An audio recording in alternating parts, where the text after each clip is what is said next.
They said bankers are rich. They said we live comfortable lives. They said we have money, respect, and security, but nobody ever told me what it would cost. This is my story. I work in a bank. Every morning, I wake up before the sun.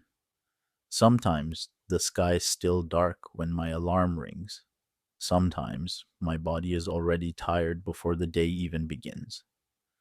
I sit on the edge of the bed for a few seconds, not because I'm lazy, but because I'm gathering strength. Strength to face another long day, another list of targets, another set of expectations I'm not sure I can meet. I wear my suit, white shirt, tie. From the outside, I look successful, but inside, I already feel drained. People see the suit and smile. They hear I work in a bank and nod with respect. Some even say, "Ah, banker, you people are enjoying." I usually just smile. I don't argue, I don't explain. Because how do you explain a life people already think they understand? At home, things were different. My wife used to wait for me. She used to ask about my day. She used to believe that all this stress would one day pay off. In the beginning, love was easy. We talked, we laughed, we planned the future together. She believed in me, and I believed in us. But banking does not respect love. Banking respects numbers, targets, deadlines, performance. If you miss your target, nobody cares about your excuses. Nobody cares about your family. Nobody cares about your mental health. They just want results. I started coming home late, not once, not twice, almost every day. Sometimes I would call her and say, "I'm still at the office."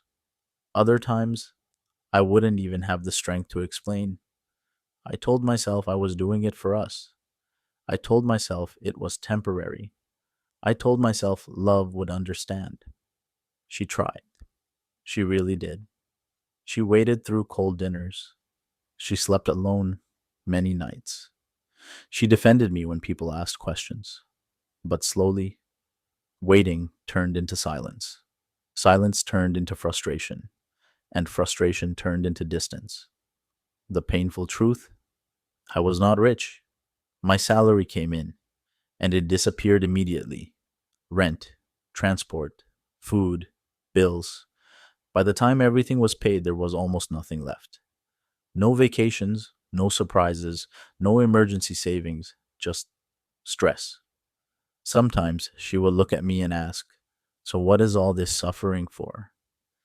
I never had a good answer because deep down I was asking myself the same question.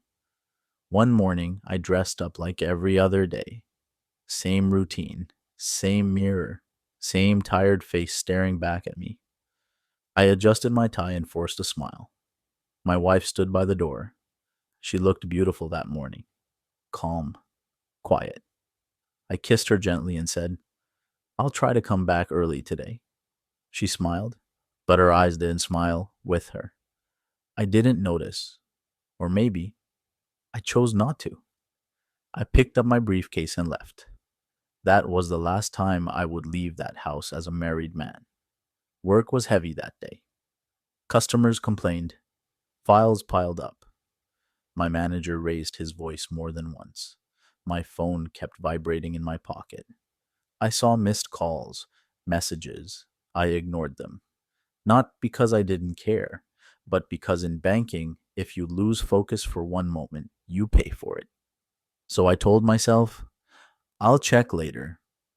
Later came too late. When I finally returned home that night, I noticed something strange. The gate was open. That alone made my heart beat faster. I pushed the door, unlocked.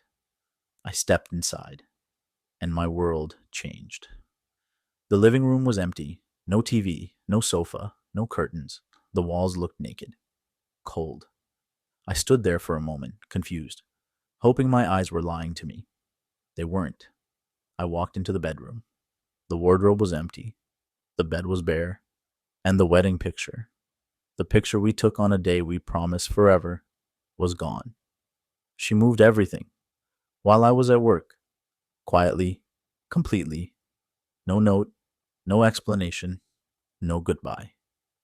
I sat on the floor, still wearing my suit, still holding my briefcase, and I cried. Not loud, not dramatic, just the kind of crying that comes from deep pain, the kind that empties your chest. I wasn't crying for the furniture. I was crying because I lost the person I was sacrificing everything for. I was chasing a future that destroyed my present. The next few days were the hardest of my life. Neighbors talked, some whispered, some stared. I overheard comments like, "How can a banker's wife leave? Isn't he rich? Something must be wrong with him." Nobody asked how lonely I was. Nobody asked how exhausted I had become. At work, life continued. Targets didn't stop because my marriage ended. Emails didn't pause for my pain. So I showed up, broken, but present. At night, the house was silent. Too silent. No footsteps, no voice, no warmth, just memories. It took time, a lot of time. Some days, I blamed myself. Other days, I blamed the job. Some days, I blamed life. But slowly, I began to heal. I learned a lesson I wish someone had taught me earlier. Money without presence is expensive, and sacrifice without balance destroys love. Working hard is important, but disappearing from your own life is dangerous. Today, I am not the same man.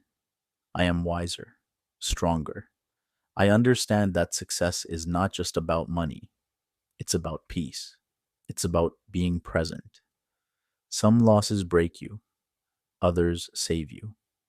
If you are watching this and you feel unseen, overworked, misunderstood, please hear this. Your job title is not your value, and sometimes surviving is already a victory.